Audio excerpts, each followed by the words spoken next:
मतलब हम कहता है कि एम्ब्रियो जो डेवलप होता है फ्रॉम जाइगोट, है ना, it is developed from zygote. आपने देखा था ये जो हम ओव्यूल का डायग्राम बना रहे थे कि भाई ये एक्स सेल है, ये साइड में सिनर्जेट्स है, एंटीपोडल सेल है, ये सेल है, सेंट्रल सेल है। तो ये हम लोगों ने दिखा रहे थे आपको कि ये जो एंड है इसका, this is micropylar mouth, micropylar and, और यहाँ पे हमारा है एक्स सेल। तो समझ रहे हैं कि फर्टिलाइजेशन कहाँ होगा और जाइगोट कहाँ बनेगा। तो वही कह रहा है कि एम्ब्रियो में जो जाइगोट है वो कहाँ बन, सॉरी एम्ब्रियो में जाइगोट कह रहे हैं, जाइगोट जो एम्ब्रियो में डेवलप होता है कहाँ होता है, ठीक है। तो जहाँ पे जाइगोट बनेगा वही एम्ब्रियो डेवलप होगा। तो most zygote divide after certain amount of endosperm is form.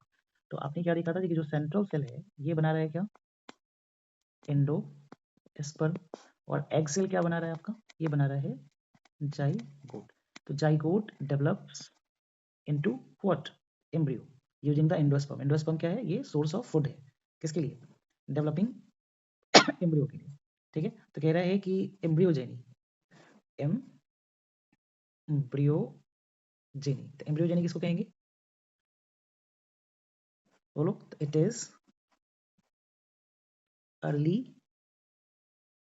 Stages of development of embryo, इसको एम्ब्रियोजेनी कहेंगे। मतलब जो अर्ली स्टेजेस है डेवलपमेंट ऑफ एम्ब्रियो का वो क्या कहलाता है, एम्ब्रियोजेनी कहलाता है, ठीक है। तो बेसिकली होता क्या होगा इसमें कि जो ऐसे सोच लो कि सर पहले तो एग सेल होगा, एग सेल है, इसका क्या हुआ भाई, फर्टिलाइजेशन, जेशन, क्या बनाया, जाइगोट बनाया, जाइगोट डेवलप करेगा, मतलब ये हो जाएगा एम्ब्रियोजेनी, और ये क्या बनाएगा, प्रो एम्ब्रियो बनाता है, ठीक है। क्या बनाया भाई, प्रो एम्ब्रियो बनाएगा। जो प्रो एम्ब्रियो जो है किस में डेवलप हो जाता है, ये डेवलप हो जाता है मैच्योर एम्ब्रियो में, मैच्योर एम्ब्रियो। अब ये जो मैच्योर एम्ब्रियो है एंजियोस्पर्म का वो कैसा होता है, तो ये ग्लोबुलर होता है, हार्ट सेपेट, ग्लोब्यूलर, है ना, हार्ट सेप्ट। तो आपसे आपके एग्जामिनेशन में ग्लोबुलर हार्ट शेप एम्ब्रियो का डायग्राम पूछ सकता है, मैंने ओव्यूल का देखा, उसी तरह से यहाँ पे आपसे डायग्राम पूछेगा, उस डायग्राम के डिफरेंट पार्ट्स पूछे जाएंगे आपको, ठीक है। तो चूंकि अगर हम लोग बात करें दो तरह के पौधे हैं, मोनोकोट्स एंड डाइकोट, है ना, मोनोकोट और डाइकोट दो तरह के पौधे हैं, ठीक है।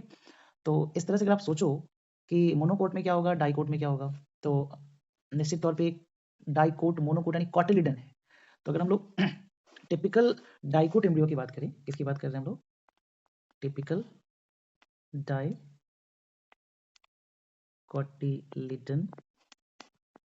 एम्ब्रियो की बात कर रहे हैं, है ना। तो इसमें क्या क्या रहेगा, तो रहेगा एम्ब्रियोनल एक्सिस एक, है ना, ये कितने रहेंगे, सिंगल, एंड कॉटिलिडन्स कितने रहेंगे, तो सर 2 रहेंगे, ठीक है। अब कहता है कि इसमें ध्यान देना कि the portion above, portion of embryonal axis, portion of embryonal axis above the cotyledon is known as, क्या कहलाता है, ये कहलाता है इपिकोटाइल, इपिकोटाइल। अभी मैं आपको बताता हूँ तुरंत ये एग्जैक्ट स्ट्रक्चर कैसा दिखेगा, ठीक है। Epicotyl which terminates into plumule, किसमें टर्मिनेट होता है, प्लूम्यूल में, प्लूम्यूल, ठीक है ना, develops that develops shoot system. तो जब बात सूट सिस्टम की आती है तो इसमें आता है स्टेम प्लस लीव्स, क्लियर है। और जो एम्ब्रियोनल एक्सिस का वो पोर्शन जो कॉटिलिडन के नीचे है, तो सर ये तो बना रहे हैं, तो देखो ये एक कॉटिलिडन हो गया, ऐसे समझिए, ये दूसरा कॉटिलिडन हो गया, ठीक है, और इसके बीच में ये हो गया हमारा व्हाट, एम्ब्रियोनल एक्सिस, ऐसे एक रफ बना रहे हैं, ठीक है। तो ये जो ऊपर वाला हिस्सा है ये कहलाया प्लूम्यूल, और जो नीचे वाला हिस्सा है ये क्या कहलाएगा भाई, दिस इज कॉल्ड, तो मैं तो बता सकता है क्या कहलाएगा ये, बोलो, किसी को तो याद होगा, रेडिकल। हाँ, this is called as radicle यानी हाइपोकोटाइल, ठीक है। तो रेडिकल ये क्या बनाता है, ये बनाता है हमारा रूट सिस्टम, है ना, यानी कि lower portion of the embryonal axis forms radicle, है ना, that develops a root system. तो बेसिकली यही स्ट्रक्चर है, नहीं तो अब कह रहा है कि सर ठीक है ये एम्ब्रियो का बेसिक स्ट्रक्चर है, ठीक है, लेकिन आपके एग्जामिनेशन में पूछेगा जो स्ट्रक्चर आपको ये नहीं बना सकते, ये नॉर्मल स्ट्रक्चर नहीं बना सकते क्योंकि हर पौधे का एक अलग अलग खास स्ट्रक्चर है, ठीक है, हर स्ट्रक्चर हर पौधे का एक अलग अलग खास स्ट्रक्चर। जैसे तुमसे मान लो एक छोटा सा चीज पूछता है कि एस्क्यूटेलम किसको कहते हैं, एस्क्यूटेलम क्या होता है, कोई बता सकता है तुम्हें से, बोलिए। तो सर यहाँ पे सबसे पहली बात कि अगर हम लोग बात करें मोनोकॉटिलिडन की, तो मोनोकॉटिलिडन का मतलब हैविंग सिंगल कॉटिलिडन, एक बात तो तय हो गया, एक ही कॉटिलिडन है। और एस्क्यूटेलम कह रहा है कि इन ग्रास फैमिली मतलब घास वाला जो परिवार, जैसे बैम्बूज है या जो ग्रासेस हैं, है ना, तो the cotyledon is known as the cotyledon is called as scutellum, मतलब जो कॉटिलिडन है ग्रास फैमिली को, है ना, वो क्या कहलाता है, वो एस्क्यूटेलम कहलाता है ना। तो कुछ इस तरह से, क्योंकि ग्रासेस क्या है, अगर हम लोग ग्रासेस की बात करें तो ये मोनोकॉटिलिडन, इसमें क्या होगा कि दिस इज एम्ब्रियोनल एक्सिस और एक ही साइड होता है इसमें, ठीक है, तो this is embryonal axis and this is scutellum, ठीक, फिर वहां पे प्लेम्यूल होगा एंड दिस इज रेडिकल। तो आपको एक क्वेश्चन ये याद रखना है, मेरे को लग रहा है कि इसके स्ट्रक्चर पूछे जा सकते, जरूरी नहीं है, इसको परेशानी होना है कि मतलब आपको डाइकोट एम्ब्रियो का आपको जो एक स्ट्रक्चर है कुछ इस तरह से आपके एनसीईआरटी बुक में दिया होगा, अगर आप देखिएगा तो मिलेगा।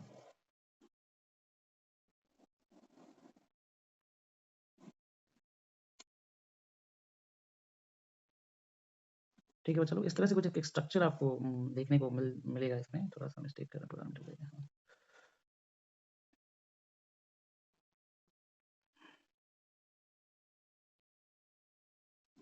ठीक है। तो इसमें जो दिस इज एक्चुअली एस्क्यूटेलम, ठीक है, अब इसके अंदर थोड़ा बहुत स्ट्रक्चर कुछ इस तरह से है, ध्यान देना है आपको।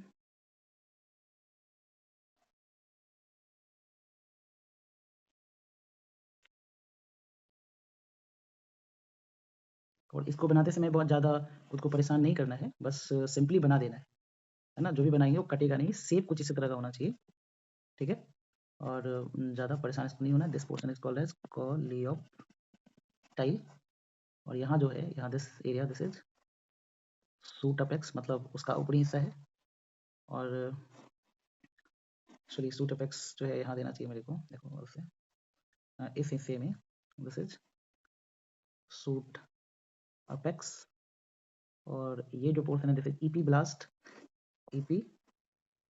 ब्लास्ट, है ना, नीचे का जो एरिया है दिस इज रेडिकल, और ये कहलाया रूट कैप, और नीचे है कॉलियोर हाइजा।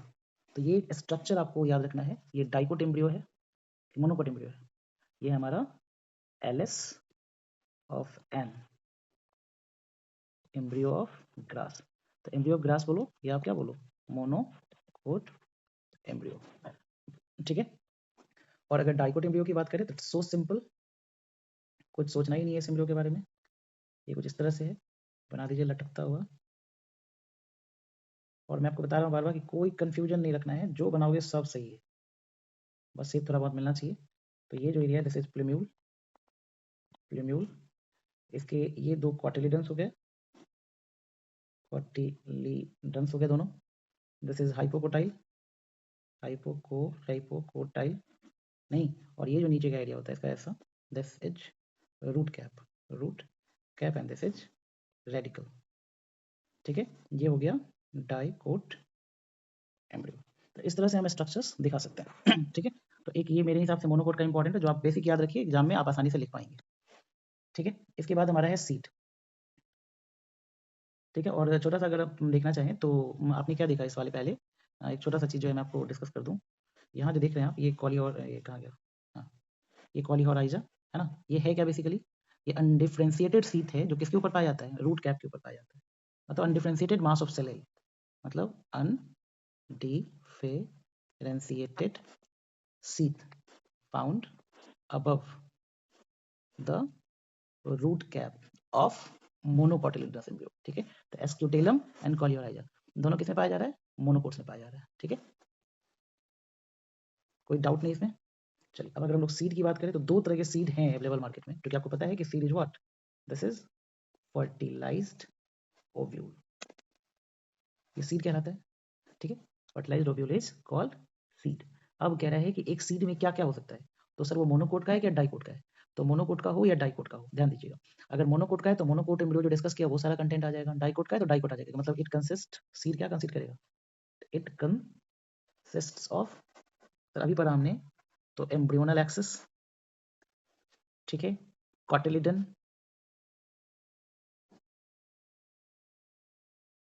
ठीक है, और क्या कंटेन करेगा? बोलिए सर, सीड कोट, यही सब रहेगा ना। एडिशनल क्या आ गया? सीड कोट आ गया। अब कहता है कि अगर हम लोग मैच्योर सीड की बात कर रहे हैं, सर अगर हम लोग मैच्योर सीड की बात कर रहे हैं, तो मैच्योर सीड में दो चीजें आपको ध्यान देनी है। एक होता है अल्ब्यूमिनस सीड या नॉन एल्ब्यूमिनस, नहीं, नॉन एल्बोमिनस, या इसको दूसरे शब्दों में एक्स एल्ब्यूमिनस कहते हैं। जाहिर सी बात है, हटा दीजिए अल्ब्यूमिनस सीड। दोनों में क्या अंतर है बताइए? मतलब नॉन एल्ब्यूमिनस का मतलब हो गया कि जिसमें क्या नहीं हो, रेसिड्यूअल एंडोस्पर्म नहीं हो, नो रेसिड्यूअल एंडोस्पर्म। एल्बुमिनस है, इसका मतलब कंटेन्स रेसिड्यूअल एंडोस्पर्म। तो ये तो चीजें क्लियर हो गई कि एंडोस्पर्म अगर है तो एल्बुमिनस होगा, नहीं है तो नॉन एल्बुमिनस की कैटेगरी होगी। क्लियर है? ठीक है, तो तब दोनों में एग्जांपल क्या हो सकते हैं? तो नॉन एल्बुमिनस के एग्जांपल हो जाएंगे आपको पी, ग्राउंडनट। ठीक है, तो एल्बुमिनस सीड का एग्जांपल क्या हो जाएगा? बोलिए, जैसे वेट, मेज। मेज। तो हम लोग तो देखे हैं दोनों सीड, तो दोनों सीड में अंतर आपको दिख रहा होगा। ठीक है, मतलब कहने का मतलब जो एम्ब्रियोनिक डेवलपमेंट है, जो सीड बना रहा है, तो बनाने के दौरान सारे का सारा रिजर्व फूड यूज हो, तो वो सीड हो जाएगा नॉन एल्ब्यूमिनस। ठीक है, और अगर सारा का सारा रिजर्व फूड यूज नहीं हुआ तो क्या हो जाएगा? वो एल्ब्यूमिनस हो जाएगा। तो दोनों में एक मेजर डिफरेंस बताओ, तो हमको समझ में आया थोड़ा बहुत, लेकिन दोनों में मेजर डिफरेंस क्या है? अगर हम लोग सीड को बो रहे हैं तो बोने को लेकर के कुछ कॉन्सेप्ट है क्या दोनों में से? बोलो जल्दी।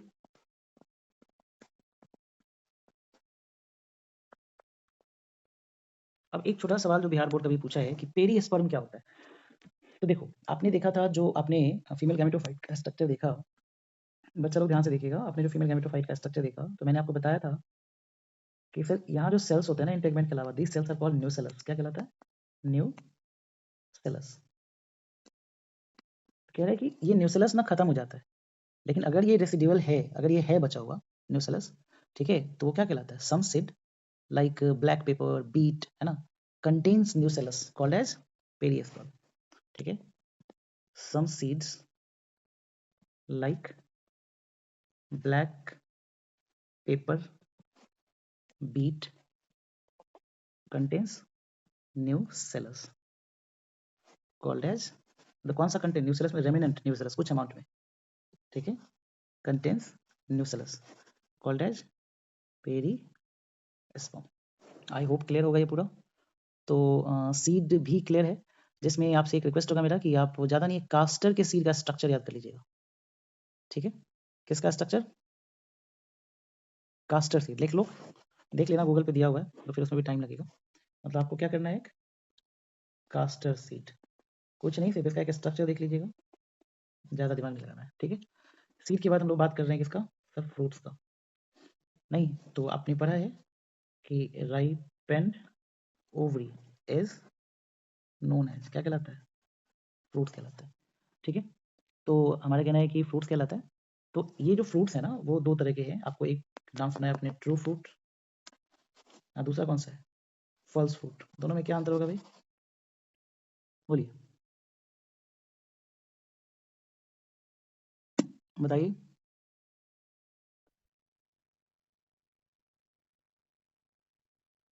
False fruit sir example apple होगा। क्यों, वही तो पूछ रहे हैं। तो देखो कहता है ट्रू फ्रूट हो गया जो क्या होता है, fruit that develops from ovary, fruits that develops from ovary. और इसमें क्या कह रहा है, फॉल्स फ्रूट किसको कहेंगे, other floral parts are involved, other floral parts are involved. ठीक है, समझ रहे हो बच्चों, other floral parts are involved in addition to, मतलब अदर फ्लोरल पार्ट्स भी कंट्रीब्यूट करते हैं अगर, तो वो क्या कहलाता है, फॉल्स फ्रूट कहलाता है। कोई दिक्कत, जैसे आपको एप्पल, स्ट्रॉबेरी, स्ट्रॉबेरी है ना, कैस्यू, कहता है कि थैलेमस इज इन्वॉल्व, क्या इन्वॉल्व होता है, thalamus also contribute to the formation of other floral parts along with ovary. तो ये थैलेमस इन्वॉल्व, प्रोफेसर थैलेमस क्या हुआ, तो देखो ये ऐसा कुछ होता है स्ट्रक्चर, मान लो तो आपने एक फ्लावर लिया, ये कैलिक्स या Corolla, this is Corolla, calyx ये हो गया तुम्हारा गाइनिशियम, और ये हो गया इसका एंड्रोसियम। तो ये जो है ना जिसपे ये फ्लोरल पार्ट्स अरेंज्ड है, this is called as thalamus. तो जब किसी फ्लावर के डेवलपमेंट में थैलेमस का भी इस्तेमाल हो तो वो क्या कहलाता है, बोलो, वो कहलाता है फॉल्स फ्रूट। ठीक है, एक और फ्रूट है हमारा पार्थेनोकार्पिक फ्रूट, पार्थेनोकार्पिक फ्रूट है ना, fruit develops without fertilization, fruit develops without fertilization, बिना फर्टिलाइजेशन का डेवलप हुआ तो पार्थेनोकार्पिक फ्रूट कहलाता है। ये सीडलेस फ्रूट होता है, कैसा होता है, सीडलेस, क्यों, क्योंकि फर्टिलाइजेशन तो हुआ नहीं। एग्जाम्पल इसका क्या हो गया, बनाना। ठीक है, तो यहाँ तक तो क्लियर। अब हमारे पास एक अगला टॉपिक जो है, जो इंपॉर्टेंट भी है वो है एपोमिक्सिस। एपोमिक्सिस आपके एग्जाम में, बोर्ड में पूछता है, इसका डेफिनेशन किसको बोलेंगे एपोमिक्सिस, बताइए। Seeds without fertilization. हाँ, कहता है कि this is the phenomena, this is the phenomena in which, कैसे पॉसिबल है बच्चा बताओ, seeds are produced without fertilization, बिना फर्टिलाइजेशन का सीड्स बन रहा है। फॉर एग्जाम्पल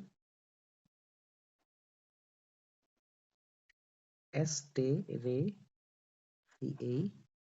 एंड grasses, इसमें सीड्स जो बनते हैं उसमें फर्टिलाइजेशन नहीं होता। ठीक है, तो निश्चित तौर पे फर्टिलाइजेशन नहीं हुआ तो it is a kind of asexual reproduction, नहीं, it is a kind of asexual reproduction that mimics mimics का मतलब एक तरह से मिमिक्री हो गई, that mimics what, mimics the sexual reproduction, मतलब सेक्सुअल रिप्रोडक्शन में सीड बनता है, इसमें तो नहीं बनता। ठीक है, तो लेकिन इसकी एक तरह से मिमिक्री हो गई, मिमिक्री का मतलब क्या होता है, जस्ट उसका मतलब कॉपी, कोई दिक्कत। तो hence such seeds can be called as क्या कहिएगा इसको, एपोमिक्टिक सीड, क्या बोलेंगे, एपो, क्या बोलेंगे बच्चों, बोलो, कौन सा सीड बोलेंगे, एपोमिक्टिक सीड बोलेंगे। Seeds. हाँ, तो अगर इस पे शॉर्ट नोट्स आ जाए तो लिख सकते हो आप कि एक ऐसा सीड जो बिना फर्टिलाइजेशन के बने वो क्या कहलाता है, एपोमिक्टिक सीड कहलाता है। ठीक है, अब ये पॉलीएम्ब्रियोनी किसको कहेंगे, जिसमें बहुत सारे क्या बन जाए, एम्ब्रियोज बन जाए, वो पॉलीएम्ब्रियोनी कंडीशन कहलाता है। नहीं, एपोमिक्टिक सीड किसमें पाया जाएगा, बताओ एक एग्जांपल, मैंगो, एप्पल, किसमें, तो एग्जांपल साइट्रस प्लांट। ठीक है, तो उसमें एपोमिक्टिक सीड पाया जाता है, ऐसा है, बोलो, Yes, sir. पक्का, या पॉलीएम्ब्रियोनिक कंडीशन होता है इसमें, क्या कहते हैं, पॉलीएम्ब्रियोनिक कंडीशन जिसमें बहुत सारे, नींबू निचोड़े हो कभी या नींबू को काटे हो, बहुत सारे एम्ब्रियोज अंदर में दिखाई देंगे, सीड्स वगैरह, बहुत सारे सीड्स दिखाई देंगे। तो जो हमारा एक है पॉली एम्ब्रियोनिक कंडीशन, इसमें क्या होता है, जो न्यूसेलर सेल्स होते हैं ना, बहुत सारे एम्ब्रियोज बना देते हैं, कौन से सेल्स, बोलो। तो कहता है कि जो न्यूसेलर समझ रहे ना, cells forms many embryos. ऐसा हो सकता है जैसे तो मान लो जनरली एक फीमेल कितने बच्चों को जन्म देती है ह्यूमन बीइंग के केस में? एक ही ना? देती है कि नहीं देती? लेकिन बहुत ऐसी फीमेल्स है जिसमें जुड़वा बच्चे भी हुए हैं। तो ये सब है कि जो पार्ट ऑफ मतलब न्यूसेलस का सेल है डेवलप करके बहुत सारा एम्ब्रियो बना दिया। तो वो कौन सा कंडीशन हो जाएगा? पॉली एम्ब्रियोनिक कंडीशन हो जाएगा। ठीक है, तुम्हारा ये चैप्टर पूरा